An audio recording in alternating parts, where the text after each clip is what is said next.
Cette 31e journée nationale à la mémoire des victimes des crimes racistes et antisémites de l'État français et d'hommage aux justes se tient dans un contexte particulier où tout est pareil et rien n'est semblable. D'abord en raison des Jeux Olympiques. Nous sommes réunis non sur le site de l'infamie, l'emplacement du Veldiv, mais sur celui du souvenir, le mémorial. Surtout, nous venons de vivre, peut-être de survivre, à l'année terrible. Je m'adresse à vous pour la seconde fois en tant que président du comité français pour Yad Vashem. Yad Vashem signifie littéralement en hébreu un monument et un nom. En cette qualité, dans ce contexte, j'ose le dire, il me semble que cet édifice est en péril. Ce n'est pas le bâti qui est en danger. Le mémorial, ses dirigeants sont solides, vaillants. Non, le monument qui est en péril, c'est la mémoire. Nous pensions que le souvenir de la Shoah, que l'établissement de l'État d'Israël empêcherait que les Juifs soient pris pour cible parce qu'ils sont juifs. Nous pensions même que le souvenir de la Shoah serait suffisamment puissant pour empêcher que qui que ce soit menacé, humilié, maltraité en raison de son origine, de sa couleur, de sa religion ou de sa naissance. Oui, nous pensions que la réminiscence du pire éviterait sa résurgence. Mais il y a eu le 7 octobre. Il nous faut bien en parler ici, dans cette journée nationale, à la mémoire des victimes des crimes racistes et antisémites. Car il s'agit bien d'un crime antisémite, où 1200 juifs ont péri, dont 40 compatriotes, et où 120, peut-être plus, sont encore réduits en captivité quelque part à Gaza, dont 2 Français. Ce jour-là, pour la première fois depuis la Shoah, des Juifs ont été ciblés, exterminés en masse, parce qu'ils étaient juifs. Durant cette terrible journée, on a brûlé des corps, on a violé des femmes. Ceux qui pouvaient, pour la première fois depuis la Shoah, se sont cachés parce qu'ils étaient juifs et l'ont fait souvent en vain. D'autres ont été emportés de force. Que cela ait pu se produire et même se reproduire après la Shoah, en dépit de son enseignement, est le plus triste enseignement que nous devons tirer. Derrière lui, le meurtre laisse un vomissement qu'un jour, il faudra boire, écrivait Hugo dans l'année terrible. Voilà où nous en sommes. Et ce n'est pas le pire, car il y a toujours un pire dans le pire. Après ce pogrom en Mondovision, il y a eu la libération de l'antisémitisme partout dans le monde. Cela, nous ne pouvions l'envisager. Mais tous ceux qui attendaient un prétexte, guettaient un signal, attendaient un déclencheur s'en sont donnés à cœur joie. Partout. Tenez, à Barcelone, on se réunit devant un hôtel prétendument propriété d'un juif pour l'investir. Au Daghestan, un avion qui avait fait escale en Israël a été pris d'assaut. Ces exemples sont-ils lointains? En France, on a relevé le plus grand nombre d'actes antisémites depuis qu'on les dénombre. Rien, ni personne n'a été épargné.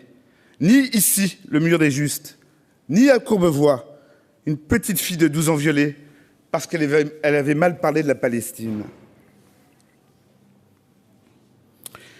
J'ai juré de ne jamais me taire, chaque fois et partout où des êtres humains endurent la souffrance et l'humiliation. Nous devons toujours prendre parti. La neutralité aide l'oppresseur, jamais la victime. Le silence encourage le tourmenteur, jamais le tourmenté. Ces mots sont bien connus. Ils sont issus du discours d'Elie Wiesel lorsqu'il reçoit le prix Nobel à Oslo en 1986. Ces mots devaient figurer au devant d'un lycée de Philadelphie, jusqu'à ce que le directeur demande à ce qu'il soit retiré parce qu'il violait la politique de neutralité de l'établissement.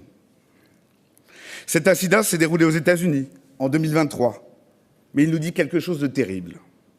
Alors il est facile de se rassurer, les États-Unis ne sont pas la France, et cette cérémonie nationale en est la meilleure démonstration. Pourtant ici, à Paris, juste à côté, dans le 5e arrondissement, des parents d'élèves se sont opposés à ce qu'une école prenne le nom d'Élie Buzyn. lui aussi survivant et témoin de la Shoah. La raison, ne pas faire courir de danger aux élèves. Il a fallu le courage de la maire du 5e, du Conseil de Paris, pour que l'établissement soit finalement nommé et bien nommé. Alors, certains d'entre vous le savent, je suis avocat, et ceux-là et les autres me pardonneront de faire un détour par un procès emblématique qui s'est tenu il y a 43 ans devant le tribunal de Paris. Certains de ces acteurs sont ici devant moi. En ce mois de juin 1981, il a fallu en venir au prétoire pour établir les faits et l'histoire. D'un côté de la barre, on trouve les associations d'anciens déportés, leurs représentants. Pour les assister, 3 générations d'avocats, non des moindres. Robert Badinter, Serge Sarsfeld, Pierre-François Weil. De l'autre, le négationniste, Robert Forisson, ses avocats et ses suppôts réunis autour de la librairie de la Vieille Taupe de Pierre Guillaume, partie intervenante à la procédure. Ce procès est à risque. C'est le dernier que fera maître Robert Badinter dans sa carrière. Il fallait l'assumer. Il fallait le gagner. Il a été remporté.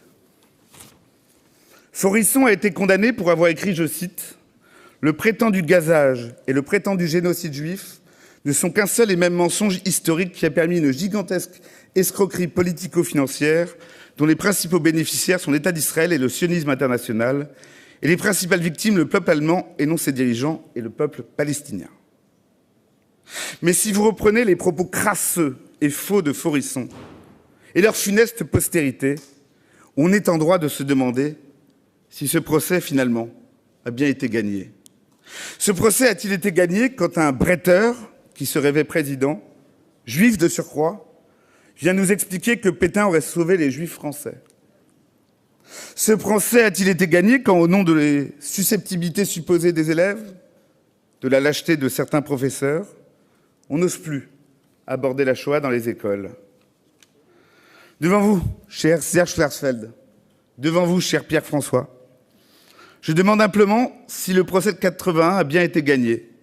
Quand, par exemple, une Rima Hassan, nouvellement élue députée européenne, qui tient tout Israélien pour un colon et tout Juif pour un Israélien, tweet tranquillement « Pour le coloniser, la vie ne peut surgir que du cadavre en décomposition du colon. » Alors, je ne mésestime pas le chemin parcouru, le fait que la contestation du crime contre l'humanité aujourd'hui est réprimée à l'article 24 bis de la loi sur la presse, que la voix de Jacques Chirac, de ses successeurs, ont reconnu, assumé la responsabilité de la France dans les crimes commis par Vichy.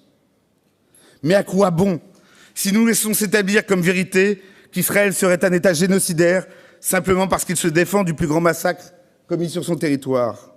Si nous laissons un parti fondé par des collaborationnistes s'instituer en parti normal, ou si nous assistons à la résurgence d'un autre qui a fait de la dénonciation des Juifs et d'Israël sa plateforme du rassemblement. Mesdames et messieurs, c'est par le mot de commémoration que j'aimerais conclure. Oui, commémorer, c'est l'enjeu. Commémorer. Faire mémoire commune. Bâtir un commun de Valmy à l'affaire Dreyfus. Des 1352 hommes, femmes et enfants qui ont été arrêtés par la police française les 16 et 17 juillet 1942, aux Algériens jetés dans la Seine par le préfet Papon en 1961. Une mémoire commune qui nous prémunisse contre les comparaisons hâtives et les mises en équivalence stupides, mais qui tisse une leçon d'histoire, qui unissent et réunissent les Français, quel que soit ce qui peut les séparer par ailleurs. Hugo, toujours, a écrit « Qui combat la France attaque l'avenir ». Alors j'aimerais, à l'issue de cette journée nationale, compléter son propos. Qui combat la France attaque l'avenir, et qui combat la mémoire attaque la France. Je vous remercie.